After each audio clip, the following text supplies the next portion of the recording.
मानाच्या शिखरी काठ्यांची खंडोबा भेट. मादी पौर्णिमा यात्रेनिमित्त प्रचंड गर्दी. संपूर्ण महाराष्ट्राचे कुलदैवत असलेल्या जेजुरीच्या खंडोबा गडावर आज मादी पौर्णिमा यात्रेनिमित्त मानाच्या शिखरी काठ्या खंडोबाला भेटल्या.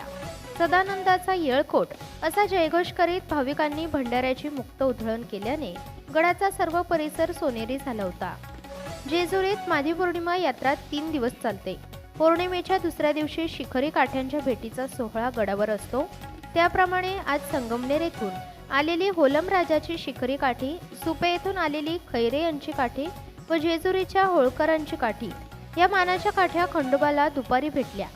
यावेळी खंडोबा गडावर मार्तंड देवस्थानचे मुख्य विश्वस्त अनिल सौंदडे, विश्वस्त पांडुरंग थोरवे, विश्वास पानसे, पोपट खोमणे, सहाय्यक पोलीस निरीक्षक दीपक वाकचौरे, व्यवस्थापक राजेंद्र जगताप, सतीश घाडगे, गणेश डिखळे आदी उपस्थित होते.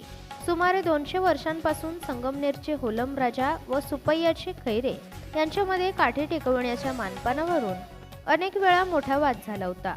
त्यामुळे 15 वर्षांपूर्वी पोलीस प्रशासनाने वाद टाळण्यासाठी दोघांनी स्वतंत्रपणे काठ्या गडावर नेऊन भेटवाव्यात असा नियम केला. त्याप्रमाणे आज दुपारी 12:30 वाजता सुपे येथील मानाची खैरे काठी व जेजुरीतील होळकरांची काठी खंडोबाला भेटवण्यात आली. दुपारी 1 वाजता चिंचेच्या बागेतून संगमनेर येथील मानाची होलम राजाची काठी वाजत गाजत खंडोबा गडावर देवाला भेटण्यासाठी निघाली. होळकरांचे छत्री मंदिर, गावातील हनुमान मंदिर येथे भेटून 3:30 वाजता मुख्य होलम राजा व इतर मानाच्या प्रसादी काठ्यांनी खंडोबा गडावर प्रवेश केला.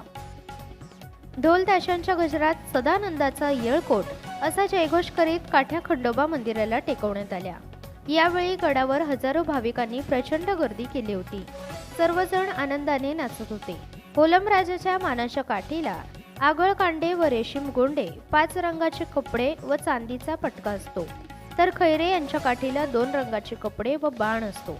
खंडोबा देवदर्शन तर्फे होलम राजा देवस्थानचे तुकाराम काठे, भिकाजी गुंजाळ, दिलीप गुंजाळ, गोविंद भरितकर, संभाजी तनपुरे व सुपे येथील खैरे काठीचे मानकरी शहाजी खैरे, शरद खैरे, देविदास भुजबळ, भगवान खैरे यांचा सन्मान केला. स्वराज दर्शन न्यूजसाठी प्रतिनिधी शिवाजी झोंबाडे, जेजुरी.